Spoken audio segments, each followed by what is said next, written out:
Traditional স্টাইলে সিন্ধি কারি না হলেও নিজের স্টাইলের হয়ে গেছে। পছন্দ মতো সবজি বাড়িতে যা ছিল সর্ষের তেলে বড় বড় করে কেটে ভেজে একে একে তুলে রাখলাম। সেই তেলের মধ্যেই পাঁচফোড়ন, আদা কুচি, লঙ্কা কুচি, কারি পাতা আর হিং দিয়ে ভালোভাবে একটু ভাজার পর দিয়ে দিলাম 5 চামচ বেসনের গুঁড়ো।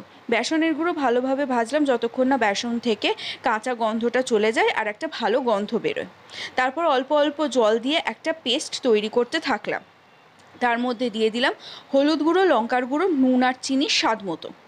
তারপর বেশ খানিকটা জল দিয়ে একটা ব্যাটার তৈরি করতে থাকলাম যাতে কোনো লাম্পস না পড়ে। তার মধ্যে দিয়ে দিলাম টমেটো কুচি। টমেটো না থাকলে টমেটো সসও ব্যবহার করা যেতে পারে। টমেটোটা খানিকক্ষণ ফোটার পর সব সবজি দিয়ে দেব, কিন্তু বেগুনটা দেব লাস্টে। সবজিগুলো খানিকটা ফুটে যাবে এমন পরিমাণেই জল দেব, বেশি বা কম দিলে তলাটা ধরে যেতে পারে। জল দেওয়ার পর সবজিগুলো সেদ্ধ হয়ে যাওয়ার পর ওর মধ্যে বেগুন ভাজাগুলো দিয়ে দেব 2 চামচ তেঁতুলের পাল্প। তারপর ভালোভাবে নাড়িয়ে চাড়িয়ে সাইডে রেখে দেব। তার মধ্যে তৈরি করব ওতে ডালে দেওয়ার মতো একটা তড়কা।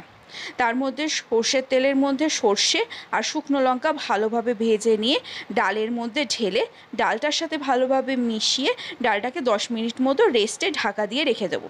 তারপর গরম গরম ভাতে আচারের সাথে পরিবেশন করলেই তৈরি আমাদের আজকে এই নিরামিষ কারি। সিন্ধি কারির মতো পুরোপুরি না হলেও খেতে খুবই সুস্বাদু এবং যে কোনো নিরামিষ দিনে সবজি যারা খেতে ভালোবাসে তাদের খুবই ভালো লাগবে।